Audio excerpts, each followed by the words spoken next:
Rebel Author Podcast, where we talk about books, business, and occasionally bad words.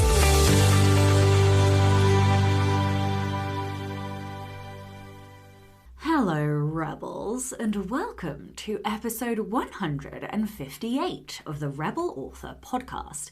Today, I'm talking to Shane Millar all about how to outline your novel and write fast. But first to last week's question, which was, would you ever collaborate, and if so, in what way? Eden Collier said, I would love to collab with someone because while I know some things about being an author and storytelling, to quote Oscar Wilde, I'm not young enough to know everything, especially about it. I love that. Jackson Hollingsworth said, great episode. I'd love to collaborate on an anthology with someone I trusted. For actually co-writing a story, I think I'd have to trust that person a lot and know they wouldn't bail partway through. As long as that trust is there, I think it'd be a really fun project. Author Lena M. Johnson said on Instagram, excited to listen to this episode. I had a poor experience of collaborating on a series of anthologies. We managed to get them out, but it was like pulling teeth. Always make sure everyone has access to the passwords. I think that's great advice. Okay, so this week's question is, what and when was the last bit of self-care you did? So I have been thinking a lot about self-care recently, what it looks like, what it feels like, what it manifests like, and how acutely different it is for different people. And so I am asking you because I think it is really important.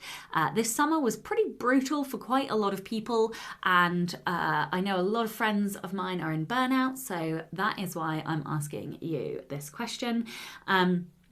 Especially as I have been trying very hard to manage my energy levels. So I don't know if I've said this on the podcast, but I train quite heavily at boot camp 4 to 5 times a week. I'm trying for 5 every week, sometimes a bit too exhausted, so I only make it 4, but they are pretty intense sessions. And I am finding that the days that I go, I tend to write more in the afternoon than I wrote in the morning, which is very interesting to me because it's an expenditure of energy, but it's not affecting my creative energy. If anything, it's a positive impact.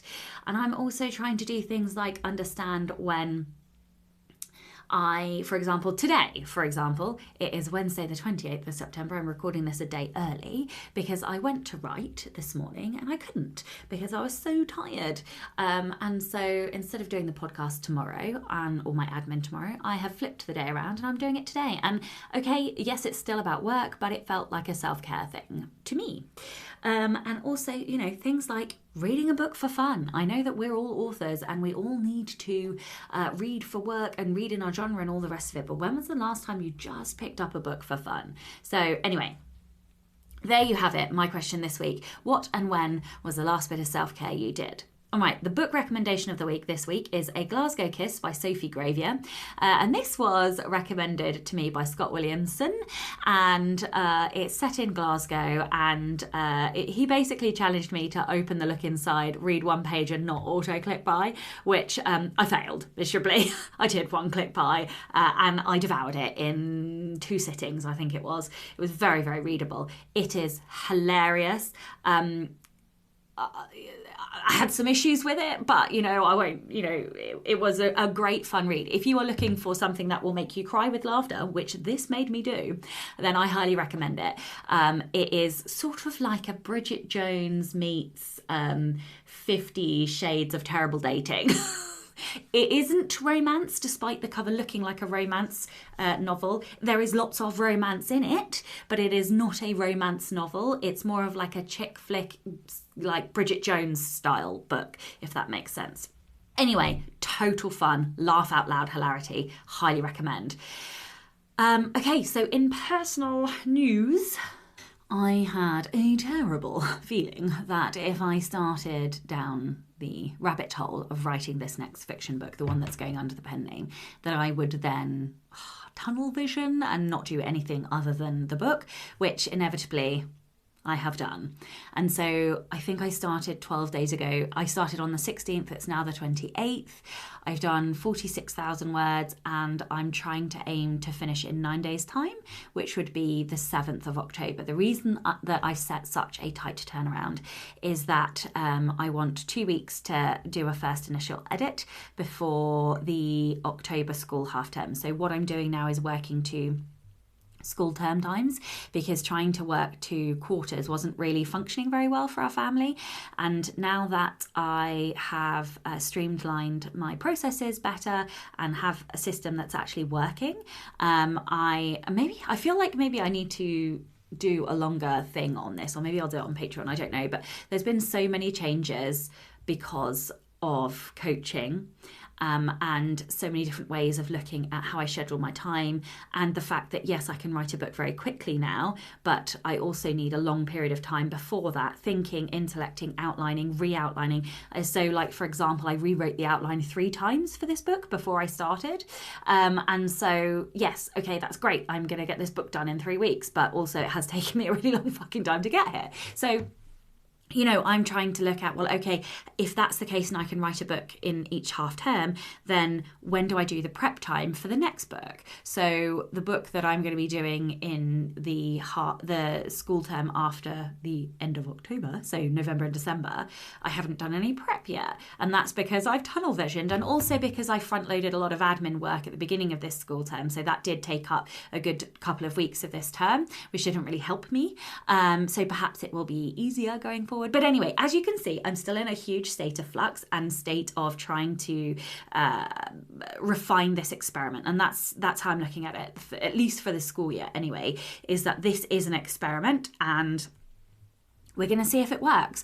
You know, because I wanted to get the audiobook done this term as well, and I haven't done that yet. I may still be able to do that, especially when I then go into editing, but I'm really not sure. And it didn't, I think if I hadn't have run out of podcasts, because I sort of did loads before the summer holidays so that the summer was covered whilst we were away. And so inevitably I've had to work a lot of evenings doing that rather than editing the audiobook. And apparently, I don't know if this is true for any of you guys, but there's only 24 hours in a day. I mean, I don't know if any of you guys realise that, but apparently that's news to me. And I need to sleep like at least 7.5 of them. So like, whoa, apparently I don't have enough time in the day.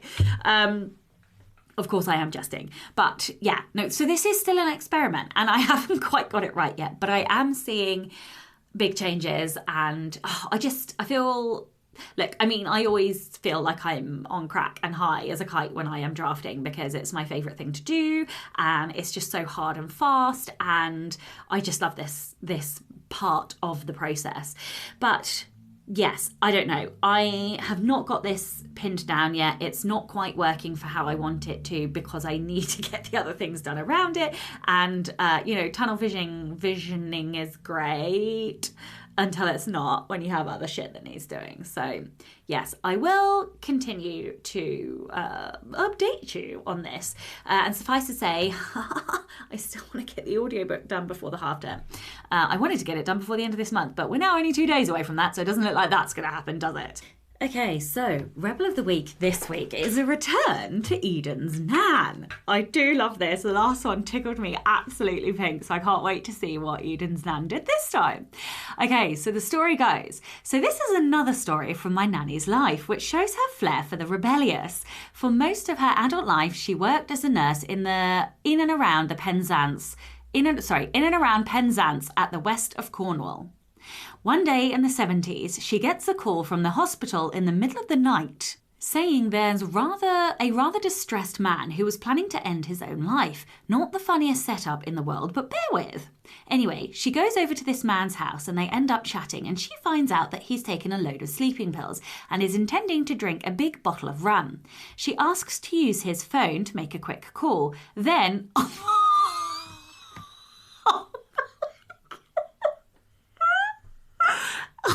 and then karate chops his arm to make him Your nan is such a fucking legend. Oh my goodness me.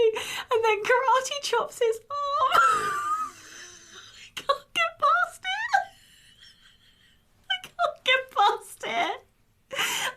I'm trying so hard not to sound like a mouse. Okay. Then karate chops his arm to make him drop the bottle, shoves him into his room and locks the door.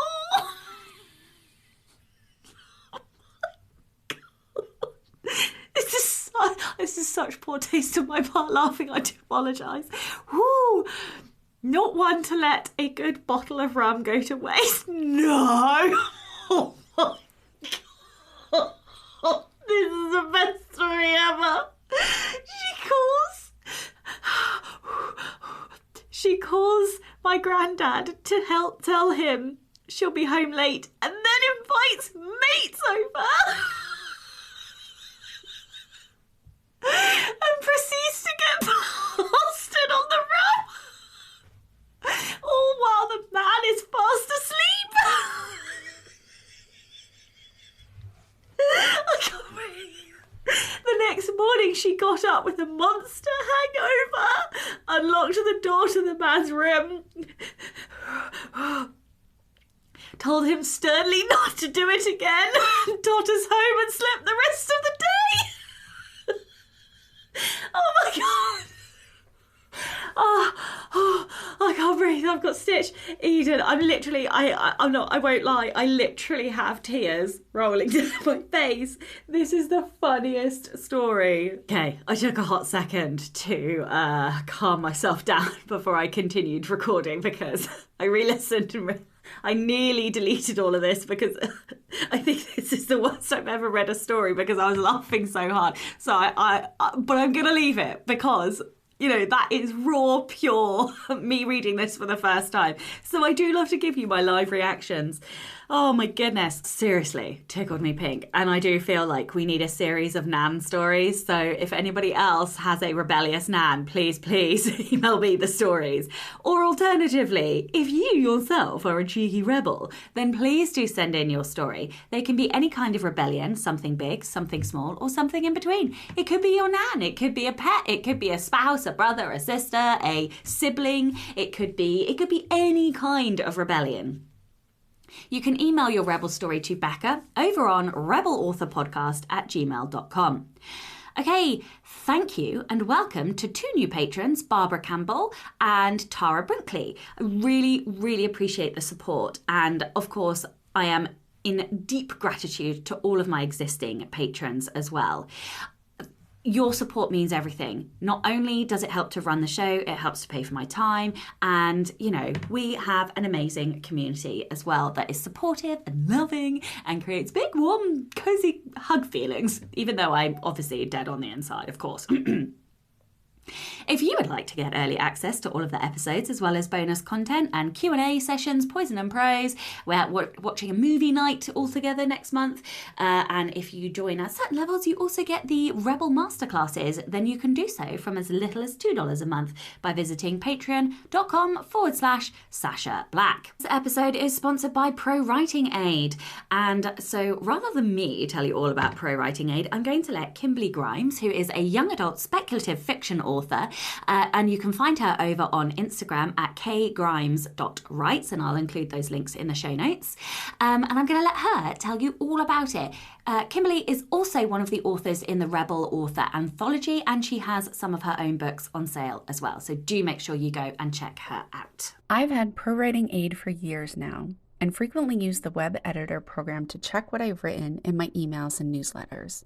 When checking my stories, either directly in Microsoft Word through the add-in feature or in the web editor on the Pro Writing Aid website, Pro Writing Aid is my go-to resource for grammar and spelling checks. And as much as I love the grammar and spelling checks, that's only half of what their editing software can do. Some of my favorite tools Pro Writing Aid offers are the overused words, echo words, and sentence length features.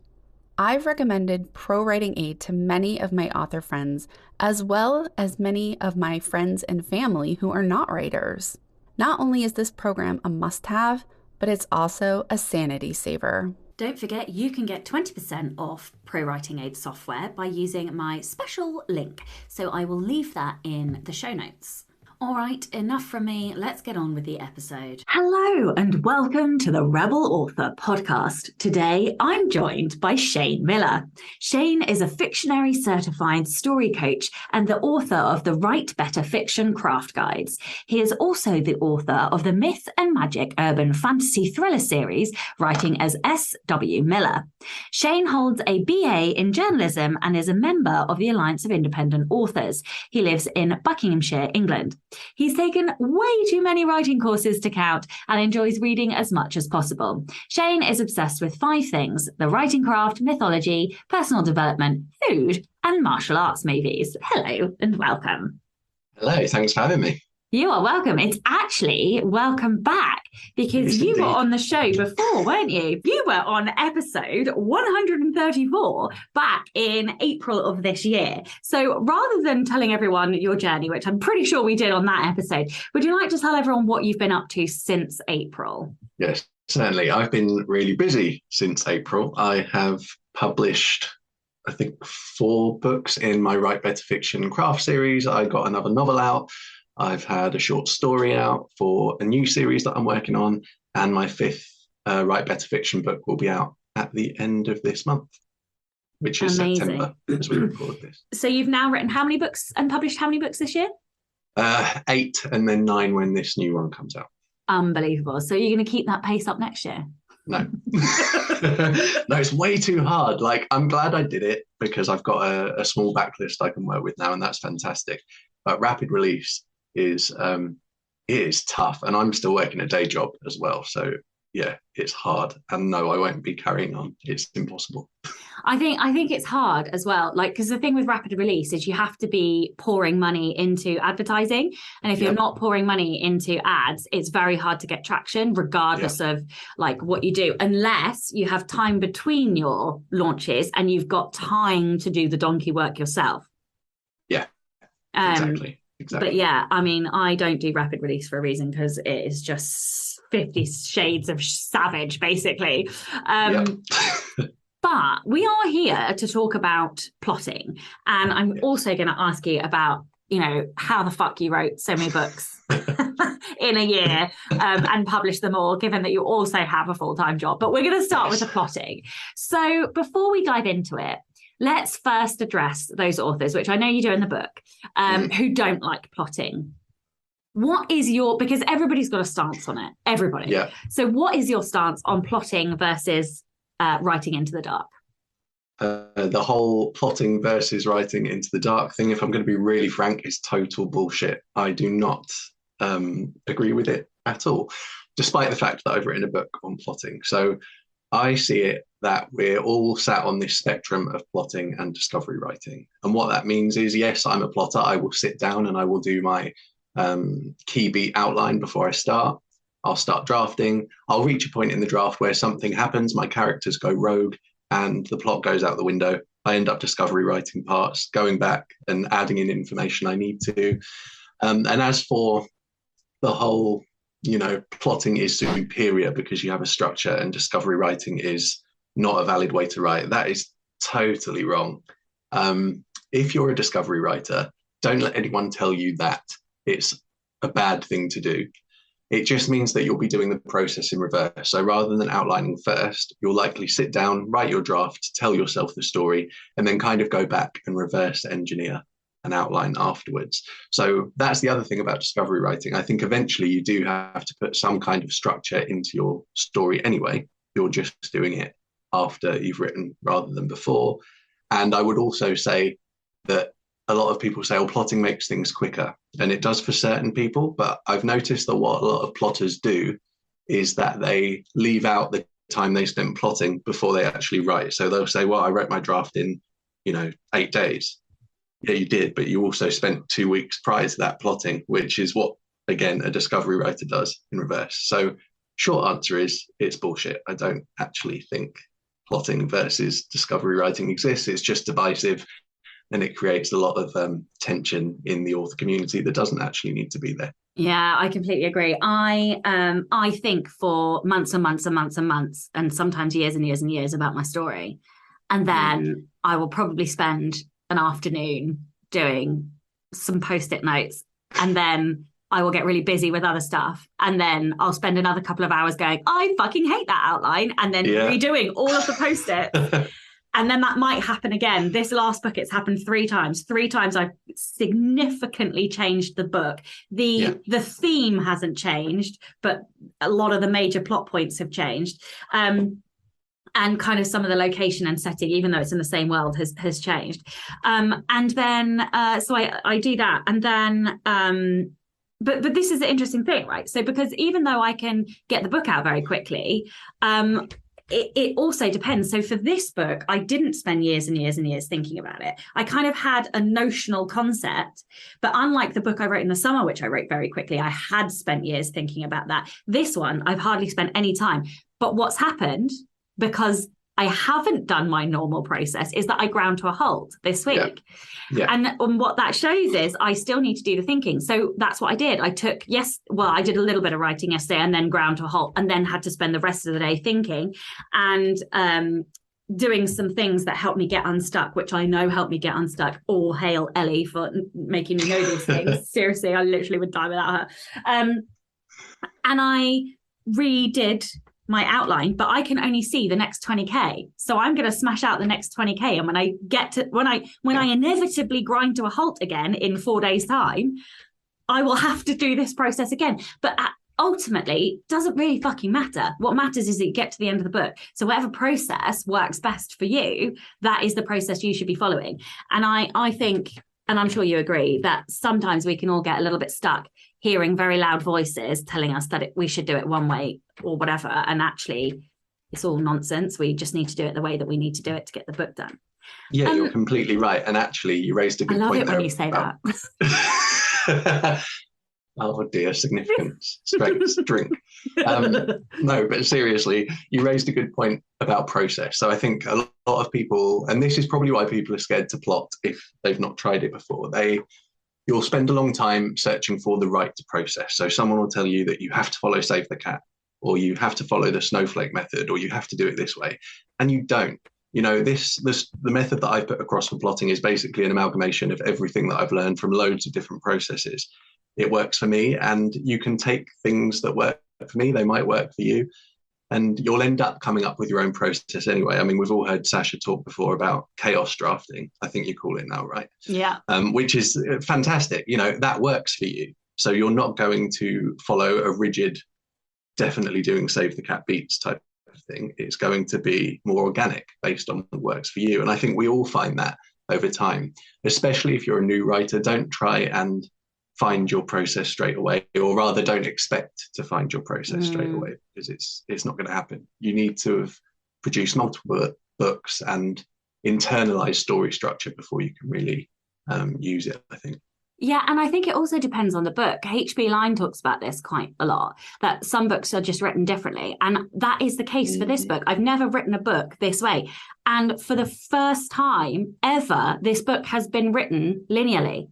I've never written a book linearly, ever. Yeah. And I think it's because I'm following a particular plot structure, which I don't normally do. But because of that, instead of coming at the story as a helicopter, which is what I normally do, I look down on it and try and piece the puzzle pieces in, which is my chaos draft. I'm coming at it from the start line and following a path all the way to the end. And isn't it interesting, as you were talking, it just made me realize that I think that is why I struggle, or have previously struggled, to stick to plot structures like Save the Cat or whatever. I've never been able to do that. I've done it naturally because I've internalized story structure, but I can't overlay my plot onto the story structure until afterwards. Yeah. So like in one of the books, I can't remember, one of the nonfiction books, it must have been the last one actually. I went to the midpoint, the literal midpoint, or the mid chapter it was, in the last book I wrote. And it literally was the midpoint. Like it was like the false high or false low, whatever it was. And I was like, oh my God, how did I do that? But it's obviously because I've internalized story structure. But I didn't do that by plotting the plot onto a story structure before I started. I just wrote the story in notes and then, built it. And so that's so interesting. That's a really, what's the word? wise comment. Oh, wow. That is the first time anyone has ever called me wise. I was looking for a different word. I couldn't really think of the word. It's late. And for listeners, I swear I'm not beating on Shane. Like, we are good friends. It's fine. Right. Are we? Well, competitive friends. Where's your competition again? Number 5. Thank you very much. Everyone drink. Right. Okay. To your book. So in your book, you talk about 9 story beats to plot. Can you give an overview for listeners of what those beats are and why you use those ones specifically? Yeah, sure can. So like I've kind of hinted at already, I'm not really teaching anything new. The plot structure you'll find in my book is a basic 3-act structure that I've tried to break down in a way that makes it easy to understand, because I'm sure we've all read those craft books where they're overcomplicated, I think, in the way that plot beats are described. So broadly speaking, you divide your book into 3 acts. The first 25% of your book is the everyday world, where your protagonist is going about their normal life in a flawed way. So they will have something wrong with them, in a sense, that needs to be fixed by the end of the novel. And the first 3 beats fall in that everyday world. So oh my God, I'm sorry. I'm listening to everything that you're saying, and I'm just like, oh my God, Shane!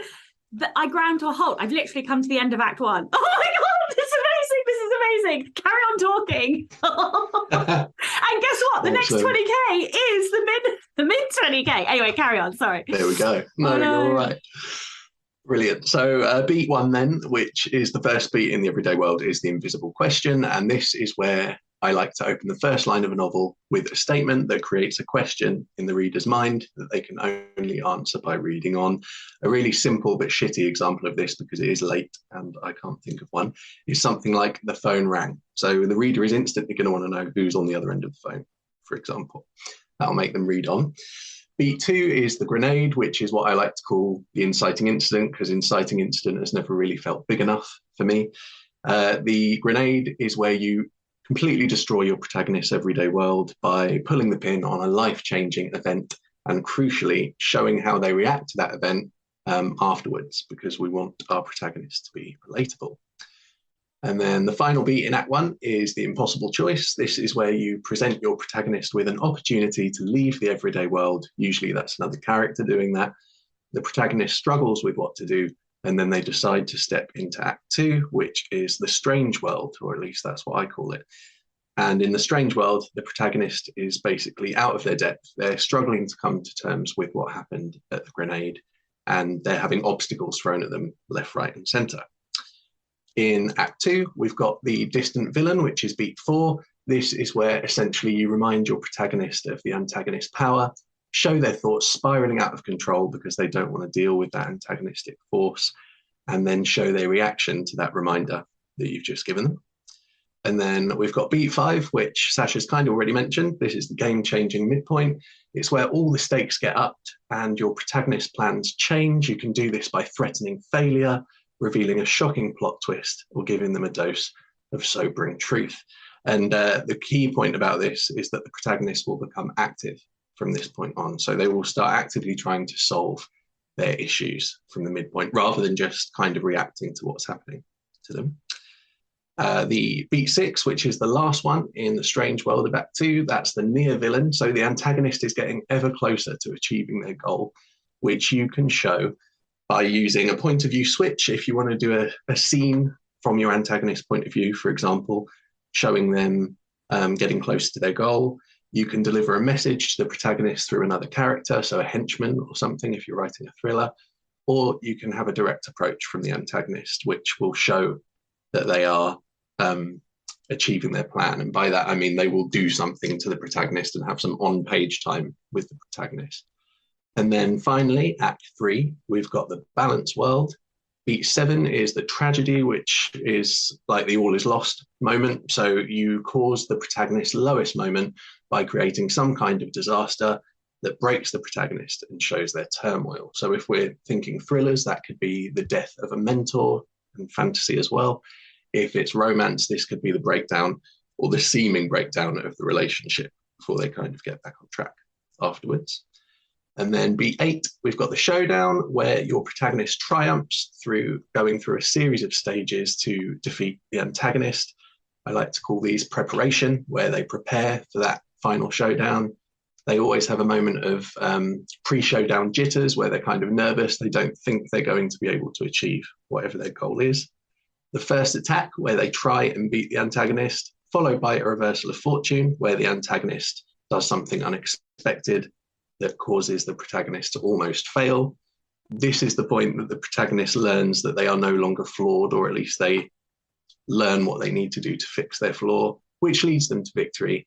And then you can show a final reaction. And then the last thing is beat 9, which most people call the resolution, but I think it's stronger to call it the protagonist mirror. And this is where I like to show the reader how much the protagonist has changed by creating contrast. So if, for example, in the first scene, you show your character's flaw as a fear of conflict, in the last scene, you want to show your protagonist leaning into conflict because they've defeated that flaw, essentially. So yeah, it's nothing new. You know, this has been around practically since the dawn of time, but I just find that's the easiest way for me to internalize it and explain it to other people. Yeah, and rather than rewinding the episode, just go buy the book and then you'll have that full list and stacks more detail to go with it. Don't do that. Okay, so let's talk about plotting now and some of the things that happen whilst we're plotting. So what do you do when the inevitable happens and partway through writing your story, it changes? You mentioned that can happen to you. Yep. What do you do? What can plotters do? Do they stop and panic? Do they just stop writing? Do they have to restart the whole book? Do they, what should they do? You quit. No, you don't quit. I'm joking. We never quit. We never ever quit. Do not do that. No. So it really depends on the type of person that you are. But I find that when I get stuck, it will usually be around the middle, because that second act is long. It's like a good half of your novel, basically. And it can be a struggle to fill it with things. And I think when I've been working with editing clients, this is usually the spot where they get stuck as well. So I think the main thing to do is not to sit staring at your computer screen waiting for the cursor to magically type words for you, because that is not going to happen. And it's not very good for your blood pressure either, as I've found. So first thing, take a break. And that could mean a day, it could mean a week, it depends how stuck you are. And then go and engage in an activity that gets you unstuck. Like Sasha was saying at the start of the episode, she knows she has certain things that will get her unstuck. She knows how to do those. So for me, that would involve something like watching a great movie, reading a great book, anything that's going to restart that creative fire in you and get you thinking about the next step on your journey. And then also, the best thing is if you've outlined and you find that a plot point has changed your outline completely, that's absolutely fine. The best thing to remember is that the outline is not the finished product. And I work with so many people that they've set an outline down, and because they've written it, they think it's set in stone and they have to stick to it. They won't deviate from the outline. It's okay to do that though. And then what you should do is just carry on writing as if you'd always intended to write the thing that's changed. Then when you finish your draft or finish the next section or however you write, you can go back and kind of seed in the things that have changed because of that thing that threw you out of your plot. But I think the first thing definitely is take a break. And I'm so guilty of this. I do sit staring at the screen and, nearly giving myself an aneurysm because I'm gritting my teeth so hard trying to work out what to write next. It's not helpful. So do what I say and not what I do. Take a break. Don't you have communication? Yeah. Isn't talking through the plot probably the solution to most of your issues most of the time? Yeah. It is. And it takes me a long time to realize that. And every time that happens, every time it happens. Yeah, every time. And every time it is a conversation that gets me unstuck after I've done all the breaks and things like that. Yeah. But I am resistant to having that conversation. It's funny, isn't it? Why do we do that though? Why do we resist the one thing that we know that we need to do? My newsletter this week is literally about that. I think the subject line is something like, "Are you a masochist writer?" And it is literally talking about the fact that literally all of us are all fucking masochists because we just don't do the thing. We just sit in this pain, dwelling and fucking whining because instead of just doing the one thing that we know that we should be doing. It's so interesting. So, The reason that I write my outline on post-it notes is because they can be pulled off and moved and changed, because I really, really, really hate when you've written like this beautifully neat like outline and then it all goes to shit and then you have to rewrite the whole thing. So that's literally why I do post-its, because I don't feel so bad about pulling them off. Some of the other things that you picked up, like often that I resist myself. So some of the ways that I get unstuck, I just wanted, just in case listeners want some more tips or ideas, I go and watch a movie or a TV show that is about the trope that I'm writing about. That's one thing that I do, or that it's in the genre. So you sort of mentioned that. Before I started on this, I watched 4 back-to-back movies that are this. I'm being very careful because I'm writing something secret, that are this thing that I'm doing, that all of the words. I watched 4 of them back to back. That helped me. And then the other thing that I did, and I absolutely fucking hate that this is the case, but I sit in my office on the floor in silence, and it is torture. It is fucking torture. But I do it. And guess what? The minute I just, it's quiet, there's no interruptions, all of a sudden the ideas start flowing. And the other thing that I do, I'm very, very, very visual. And this is something I really underestimate, just quite how visual I am. But like, for example, I can't start until I can, I have a picture, like a fan cast picture. Did the color-coded bookcase not give away that you are extremely visual? Did the top 5 communication not give away the fact that you need to talk it out?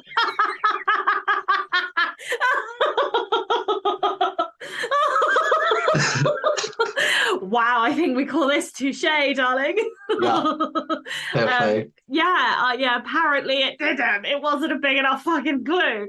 So I have to see the character, but like sometimes, say like, for example, one of my other books, I had to draw a map partway through because I couldn't see the journey they were going on. I had to be able to see the route in order to then be able to like put obstacles on that route and stuff. So like, yeah. And you know, that's not to say that everybody's visual, but like these are just ideas and ways, you know, also get your fucking strengths down, because apparently all the answers are there. Yeah. Oh, they really are. It's so annoying. Like the fact, anyway. Okay, so what do you think are the biggest mistakes writers make when approaching outlining and plotting, and how can they resolve them? Yeah, I think one of the biggest things is when it comes to character, which I know the book is specifically about plot beats, but part of plotting is designing your characters as well. And I think what happens is, I was guilty of it too. I went to Google when I first started writing and I was like, character questionnaire. How do I design a character? Yeah, don't do that. So you'll end up with these 100-page questionnaires about like, who's your protagonist's 3rd grade teacher's dog and what's their name, and all this random crap that you're never going to need for your book. So I think, and we can get overwhelmed by that, understandably. So I think the best thing to do is keep character creation really simple. And I like to do this by just assigning the character 5 things. So that is a wound to begin with. That is an event that has injured them in the past, either physically, mentally, or emotionally. That wound turns into a scar, which becomes their flaw. And this is their flawed belief about themselves or the world. Then you give them a want. This is the thing that they're pursuing throughout the novel externally. So in a heist, it would be a valuable painting, for example. Then you give them a need, which is the internal goal they're pursuing. We spoke earlier about shifting a protagonist who's afraid of conflict at the start to leaning into conflict at the end. That's a character arc, essentially. And then give them something unique. So my favorite example of this is Katniss Everdeen in The Hunger Games. She has the bow and arrow, and yes, there are other characters who use a bow and arrow, but she is arguably one of the most proficient characters. It's a skill that's unique to her. There's loads of it, like the Mockingjay pin is unique to her, all of those things. So if you can give your characters those 5 things, you don't need to know anything else to actually start writing. You can keep it really simple. And the good thing about working out your character's flaw and where you want them to end up at the end of the novel ahead of time is that the plot events that you end up throwing at them will be specifically engineered to deal with that flaw, rather than just trying to force your character into your plot. So I think that's the biggest mistake, filling out way too much information about your characters too early. One, that will never make it into the book, and two, that you will be tempted to put in the book as massive info dumps, which nobody wants to read.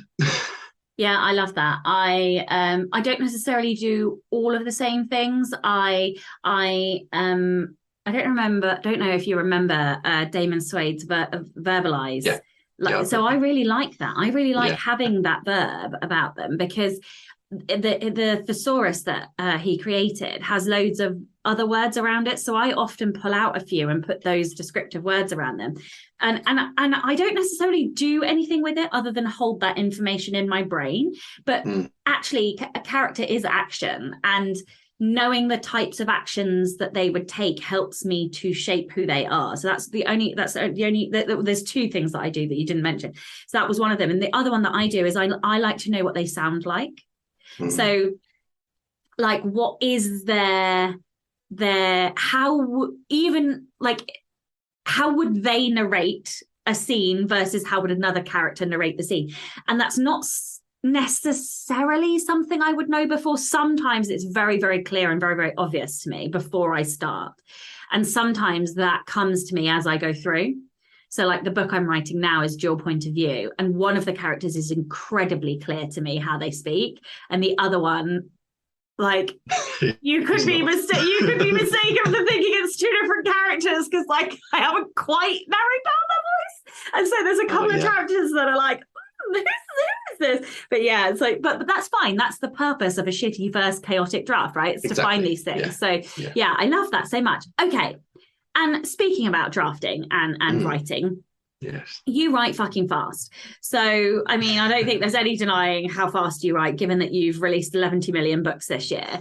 So let's move on to that, because you've also written a book about how to write fast. So what is the secret? What are the pillars of preparation? I mean, I can tell you how I write quickly now, thanks to Ellie, all hail strengths. But talk to me about how you write fast. What are the pillars of preparation that you think have the biggest effect on your ability to write quickly? Yeah, so I think this comes down to three kind of major areas. And the first thing is the mindset that you approach writing with, which I think we're going to come on to in a minute anyway. But you have to get your headspace right first. There's an argument for the whole sit your ass in the chair and do the thing.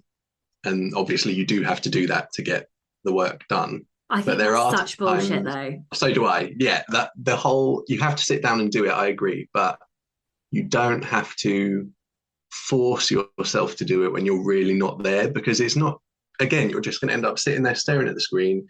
You'll beat yourself up. You'll be like, I'm such a shit writer. I'm not even a real writer because I can't write anything. So there's no point sitting there and doing that, because you'll just end up quitting after about 2 hours anyway, and maybe even quit writing full stop. And we don't want anyone to do that.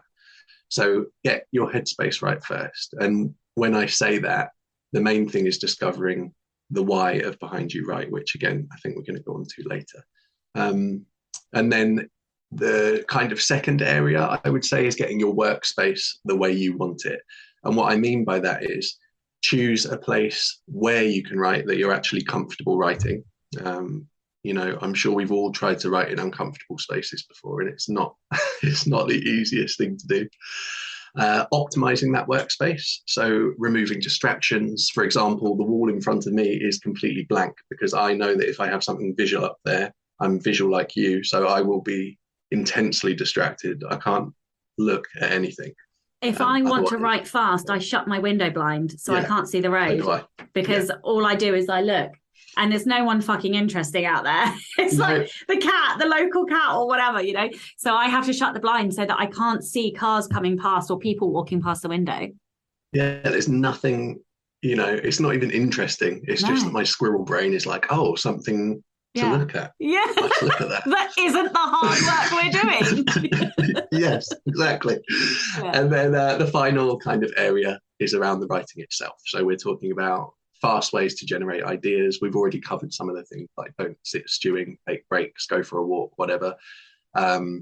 Preparing in terms of doing those quick character outlines, doing the basic key beats for plot if you're just starting out, and maybe thinking about some of your settings and how they can be emotionally resonant for your characters and how you're going to filter those settings through your character's lens, as it were.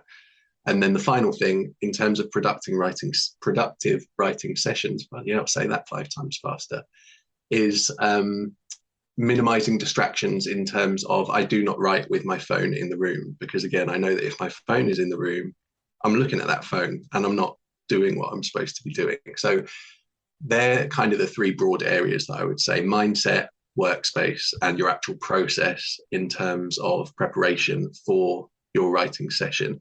Have you, do you have a ritual at the start? Do you always brew a cup of coffee before you start writing? Do you listen to a certain piece of music that makes you think of, oh, it's time to write now? Are there things that you can ritualize to kick your brain into writing mode straight away, which will cut down on the whole staring at the screen, wishing for words, and they're not coming?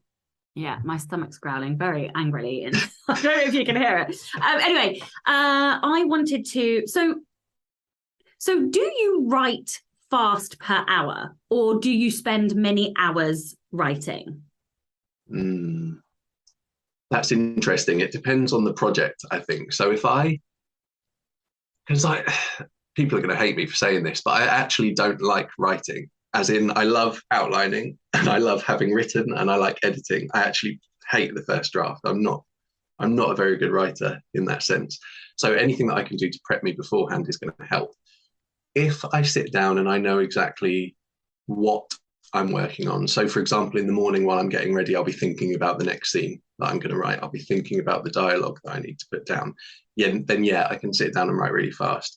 I find that I can write non-fiction quite fast as well. So I think that one depends on project. I will go through phases where I'm binge writing and I write for like 8 hours a day at the weekend, or whatever. And then I'll go through phases where I'm doing regular word counts. But I think that is project dependent, and that will differ per project for me. Okay, but what is fast? Because we've got to quantify it. Let's quantify it. Yeah, okay. So fast for me, you will see a lot of things like, oh, you're not fast unless you're writing 5,000 words per hour, or you're not fast unless, you're dictating 10K per hour. Is that even possible? It is. I've done it maybe once or twice. You've dictated 10K in 1 hour. Fuck. Yeah, me. I mean, just the 1 hour. But you hear of these amazing things that writers do. And I think people then internalize that as, 5,000 words an hour is fast. I tend to look at fast as what is fast for you. So if you're writing, 500 words an hour now, and you can increase that productivity to 1,000 words per hour, that will be fast for you. And we fall into this trap of comparing everything we do to other writers. So as a competition, I know. Yeah. As having high competition in my strengths, I do it too. Yeah. And that's good for me because it actually fuels me. Yes. But there are writers who are not competitive, and all it does is cause them angst because they can't do 98%. Yeah, like 98% of writers, will not have competition. So don't do this, guys. No, but also I think, that what you've said is really, really important. And it's actually it's a fundamental, because what you compare to can either cause you pain or or create you motivation. So it used to take me all day. Like when I quit my day job 3.5 years ago, it would take me all day to write 2,000 words, like a full 6 to 8 hours to write 2K. Yeah. Now I can write 2K in an hour. I can spend 3 hours writing and be done and write 6,000 words in a day. That would have taken me 3 working days. So that is fucking fast for me. I'm never going to write 5,000 words an hour because 1, I can't type that physically fast, and 2, I can't dictate. So, I'm probably going to tap out eventually at about 3,000 words an hour. I think I've had nearly 2.5 at one point. But I always think there's a little bit of wiggle room for improvement. But I'm not going to get much faster than that. So that is almost, but look at the difference, and look at what improving your process, understanding how you write, understanding mechanisms and tools that help you, and the preparation that I personally need to do that other people don't do. But that is what is fast for me now. That doesn't mean that's fast for somebody like Chris Fox who can dictate 5K an hour, right? No, it really does depend, and I think that's a really valuable thing that you've said. she says, as the number one competition. But don't do what we do. Yeah, don't listen to us. Okie dokie. You also talk about a who, what, and why in your book on writing fast. So can you explain what these mean and why they're important? Yeah, I can. So this is the whole mindset piece around being a quote unquote productive author, whatever that means for you. So why is finding your why, which is the thing that will motivate you to write when it gets tough. In other words, why are you writing? So, world domination. Yeah, well, we know why you're writing. That's no secret. Well, I'm only kidding, kind of. Sort of, not really. Yeah. So I would say, think about when you're happiest in terms of what makes you happy in your writing life. What do you love to do in terms of, how can I put this? Like what sets you on fire that you can bring into your writing life? And then what things or people have had the biggest impact on you and why? So when I did this, my why became really obvious, which is to entertain, educate, and inspire people through writing.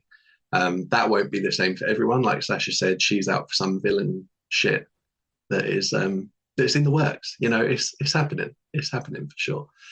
And then your what is the things that you could or should find out about before you start writing if you want to make the process quicker. So you're not trying to work these things out post-publishing. It would be the things like what genre are you going to write in, what your definition of success is, and that's really important because not everyone wants to be a full-time writer, and that's absolutely fine. If you want to publish a book, to say you've published a book and that's all you want, go for that. That is success to you, great. And also working out then whether your chosen genre and your definition of success are compatible. And what I mean by that is if you want to win tons of literary awards, genre fiction probably isn't the place to start. If you want to make a shit ton of money, and I'm not saying literary authors can't do this, but you stand a better chance with genre fiction or commercial fiction, some people call it. So like that whole money versus awards thing or whatever it happens to be for you. And then your who is about asking yourself which parts of the writing process you're doing for you and which ones you're doing for the reader. So if you write to market, for example, you'll be thinking, so you'll be thinking about the reader if you write to market the whole way through. You will be analysing your genres, your tropes. You'll be writing based on what you want the reader to experience in that market, and then you'll be editing for that as well. Whereas if you're writing for you and then marketing for the reader, you won't necessarily think about the reader until a little bit later in the process. So they're the things, they're the why, what, and who that I would suggest working out that will help you get into that right frame of mind before you sit down to write anything, basically. Yeah, I love that. You gave me an idea for the book I'm writing as you were talking, which is great. So thanks for that. Thanks for coming on the show just to do that. No. And the other thing is, the other thing is, I remembered something that I was going to say about one of the points you mentioned earlier, which is when your outline when your book or your story deviates from the outline.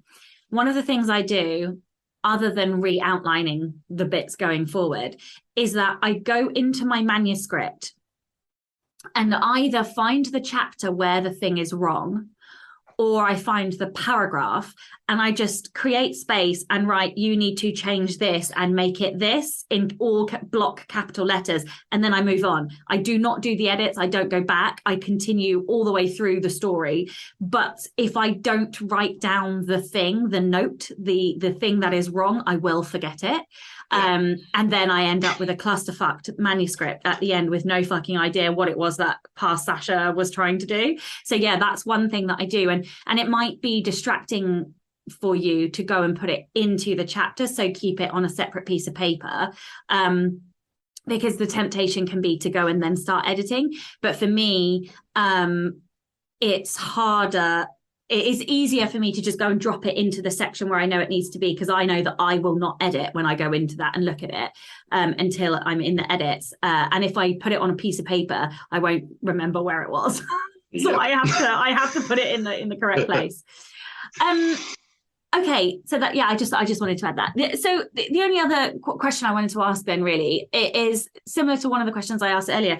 But do you think there are any mistakes that an author can make when trying to write fast? Yeah, I mean, we've covered one of them, which is comparing yourself to others. If that's not something that motivates you, if it is, then go ahead. But I think another thing that, or another mistake that writers make, is trying to force themselves to follow a productivity process that just doesn't work for the stage of life that they're in. Yeah. So if you are a writer who suffers with mental health issues, for example, some of these methods are never going, or not never, I shouldn't speak in absolutes, but some of these methods are going to be really hard for you to stick to. Like a set daily word count of 2,500 words every single day when you're battling a mental health issue is not going to be feasible, or might not be feasible for you. So I think what you need to do, a bit like with plotting really, is yes, absorb all the productivity techniques, learn about them, do productivity study, look at the Pomodoro method, all of those types of things that we come across, and then work out what is really going to work for you. And that will be a process of trial and error. You might start doing one thing, think it's working, and then crash, and then you'll have to pivot to something else. And again, it's about finding your own unique process that works for you. So if you have kids, you're going to have less writing time than if you don't, for example. If you have, I don't know, this could be anything. If you have a physical health condition, so I've got a condition called radiculopathy, where it flares up, I have huge pains in my arms, my neck, my back, and that will, inevitably put me out for a good few weeks, which is why I need my process to be as refined as it can be in the times that I'm healthy. So physical conditions, mental health conditions, all of those things, you're not going to find a one-size-fits-all productivity process, and anyone that is trying to sell you that is talking out of their arse, quite frankly. In my own book about writing fast, I do say that you will not hear a lot of "you must do this" from me. All I'm trying to do is present you with things that work for me and some other authors that I know, and then you can pick and choose the things that work for you. So yeah, the most common mistake, because it leads to burnout and fatigue and all of these things, is trying to fit your life into a productivity process that is never going to work for you. Yeah, and the only way to understand that and to figure it out is to write many, many, many books. Yeah. Because I am multiple books in. I think I'm writing my 18th, 19th, something like that. I don't even know. And I still am tweaking and refining my process. Like it's still like this book, like I just said, I've written all of my books out of order. This is the 18th, 19th book, and I'm writing it in a linear fashion. What the fuck? Like it just goes to show that actually experimentation is the only way, like, and to keep and retain that experimental mindset, because like you said, and in fact, look at the pandemic. Right? Like exactly. That changed so many people's processes that maybe have been in place for years and years and years. And then all of a sudden you have your whole family at home all day, every day, and you can't do what you were doing. So, which is probably a horrible thing for somebody with really high consistency to hear. Yes. But, if something stops working, then maybe there's something else that will work. And it's, just keeping that ability to be flexible, says the girl with absolutely no ability to be flexible whatsoever. But no, I agree. And I think we spend so long searching for the perfect process, but I think the thing we come to learn is that there is no perfect process. I know but isn't Julia Scott from I was just going to say, isn't that an absolute shit to try and accept? Oh yeah, no, I don't accept it. It's true, but I do not accept it. But no, I think Julia Scott from the Unstoppable Authors podcast, she has this really great phrase, which is practice makes progress, because there is no such thing as perfect. And that really resonated with me. So as much as I rebel against, and that's very apt considering, as much as I rebel against the fact that there is no perfect process, there really isn't one. And every project will be different. Every, season of life will be different. And you've just got to adapt and pivot based on where you are right now. Amen. All right. This is the Rebel Author Podcast. So tell everyone about a time you unleashed your inner rebel. Oh man, where do I start? No. So most of my rebellions come from my school days, because I was a real arsehole at school, if I'm going to be blunt. So I had a teacher that once told me that I would never amount to anything. So did I. I had that too. Bastards. They're such bastards. Absolutely. What was your teacher? What subjects did they teach? Science. Yeah. Motherfucker. So they said to me once, "Oh, I'm going to put you in for the foundation paper because there's no chance you'll get a C." I got that fucking double C, and I went, "Fuck you." But no, that is the teacher that said to me, "You'll never amount to anything." So my mission in life, of course, then became to wind him up at every available opportunity because he had wound me up quite significantly. And one of the things that I remember is he once asked me to go and stand outside because of something that I'd done that I shouldn't. I can't actually remember what it was now. So he means stand outside the classroom, obviously. I took that one step further. I love it. I love it before you've even finished telling it. Oh, dear. God. I took it one step further and actually went outside and sat in the middle of the playground just on my own. He can see the playground from where he is. Anyway, at the end of the episode, he storms out and he's like, "What are you doing out here?" And I said, "Well, you told me to wait outside, so I'm waiting outside." And this is not a very mature thing for like a 15-year-old to do, I know. Oh, it's deeply mature. I've had enough of you. So I'm like, "You told me to wait outside. I'm waiting outside." And he goes, "You know full well that I meant waiting outside the room." And I said, "Well, if that's what you wanted, you should have been a bit more specific." Oh, I bet that didn't go down very well. I absolutely love didn't. It. The detention was worth it, though.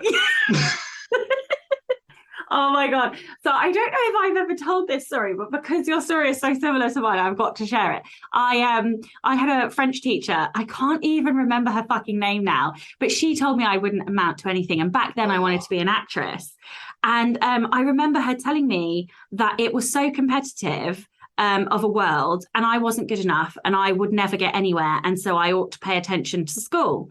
And I was like, oh, okay. That's that very isn't it that very fucking year I got an agent and I got onto a BBC as the lead, might I add. Yeah, you did. Yeah, I did. I was the lead actress in a TV show. I think I was like 15 when we were filming it, and I think it came out when I was 16. And oh my God, the fucking shit-eating smug motherfucker grin that I had on my face when I walked into. Yes, well deserved. It's just like slow clapped me as I walked in, and she was like, had no fucking idea.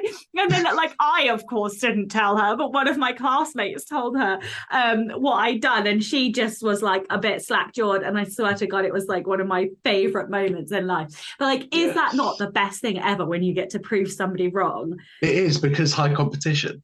Oh yeah. Oh God, how did I not even? Oh my God, of course, because I won against her. Oh my God, this is why it's like one of my favorite moments. Oh dear me. Yeah. Wow, the things I discover talking to a fellow high competition person. Oh, this has been an absolute delight. Would you like to tell everyone where they can find out more about you, your books, your services, and anything else you'd like to add? I sure can. So you can go to my website, that's swmiller.com. You'll find my books, my editing service is there. If you want to pop and chat to me on social media, I'm at swmillerauthor on Instagram and TikTok. And I think by the time this airs, my new podcast with my co-host Cassie Newell will have dropped. And that is the Storytellers Face Off podcast. When is that launching? 1st of October. This will be out the week before because it's out next week. Oh, that's fine. Yeah. Well, then you'll be able to listen to this, wait a week, and then listen to ours. And if you want to head over, we answer questions from writers. It is storytellersfaceoff.com. And if you give me the link, I can retrospectively put it in the show notes as well. Awesome. Perfect. Thank you so much for your time today. And of course, a gigantic thank you to all of the show's listeners and all of the show's patrons. If you would like to get early access to all of the episodes, then you can do so by visiting patreon.com/Sasha Black. I'm Sasha Black. You are listening to Shane Millar, and this was the Rebel Author Podcast. Next week, I'm going to be talking to Sarah Rosette all about how to write cozy mysteries. So join me next week for that. Don't forget to tune in and subscribe on your podcatcher. And when you have a moment, please leave a review.